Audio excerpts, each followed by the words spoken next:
Okay done. So Ravikrishna గారు, so బేసికల్గా there was a talk, అంటే లైక్ ఇప్పుడు ఉందో లేదో తెలియదు కానీ ఒకప్పుడు అయితే ఉండేది, టీవీలో కనిపిస్తే సినిమాల్లో కనిపించరు, సినిమాల్లో మంచి పేరు రాదు అని ఒకప్పుడు ఉండేది థాట్. బట్ నాకు తెలిసి ఇప్పుడైతే లేదు, బికాస్ అటుపక్క టీవీలో కనిపిస్తేనే ఇటుపక్క సినిమాస్లో తీసుకోవడం, ఆఫర్స్ రావడం అన్నది జరుగుతుంది. మీరు మూవీస్కి రాకముందు do you ever face those kind of things, ఎప్పుడైనా ఫేస్ చేశారా? నాకైతే ఎప్పుడు అవ్వలేదు యాక్చువల్లీ. నేను టెలివిజన్లో 30 days బిజీ ఉండేవాడిని, మీకు తెలుసు కదా. అంటే బ్యాక్ టు బ్యాక్ సీరియల్స్ చేసేవాడిని, టాప్ ఛానల్స్లో 2 serials చేసేవాడిని. సో 30 days బిజీ ఉండేది. ఎప్పుడు మూవీ అనేది ఒక డ్రీమ్ లాగే ఉండేది. ఆఫ్టర్ బిగ్ బాస్ నాకు కొంచెం ఆ స్పేస్ దొరికింది, ఇంకా okay it's right time to do, ఇంకెంతకంటే ఇంక మంచి టైం దొరకదు అనిపించినప్పుడు ట్రై చేసినప్పుడు నాకైతే కనుక ఎప్పుడు అది ఫేస్ చేయలేదు. అంటే టెలివిజన్ నుంచి వచ్చావు సో నువ్వు నాకు వద్దు అని చెప్పి ఎప్పుడు వినలేదు. విరూపాక్షలో నేను ఆడిషన్ ఇచ్చాను, ఆడిషన్తోనే తీసుకున్నారు అండ్ మీ అందరికీ నచ్చింది. I'm glad. So turn point of your career అని అంటే ఏదని చెప్తారు? Turning point for television or movie? For movies. For movies obviously Virupaksha. ఆయన చూడండి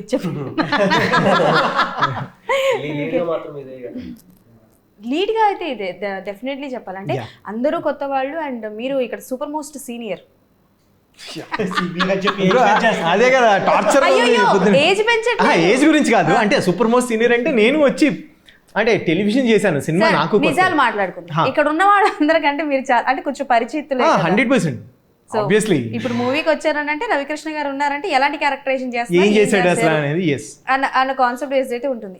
సో మీకు నాకు ఇలాంటి క్యారెక్టరైజేషన్ పడాలి, నేను చెయ్యాలనుకుంటున్నాను, నన్ను నేను ఇలాంటి క్యారెక్టర్లో చూసుకోవాలనుకుంటున్నాను అంటే what kind of characterisation?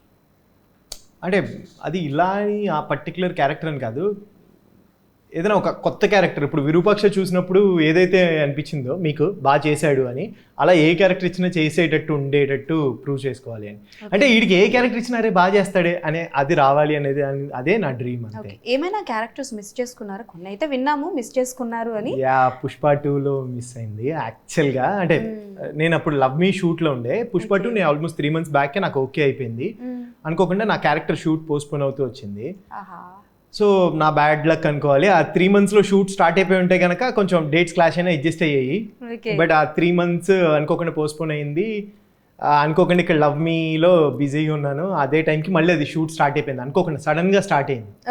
So dates clash అవటం వల్ల అన్నీ ఓకే అయినా పుష్ప 2 నేను అంటే అది నాకు మనిషిని కావడానికి 1 month పట్టింది. అది కావాలని మనం మిస్ చేసుకోం కదా, అంత పెద్ద ఆపర్చునిటీ. ఆడిషన్ ఇచ్చి లుక్ టెస్ట్ అన్నీ అయిపోయి బట్ స్టిల్ నా బ్యాడ్ లక్ అది మిస్ అయింది.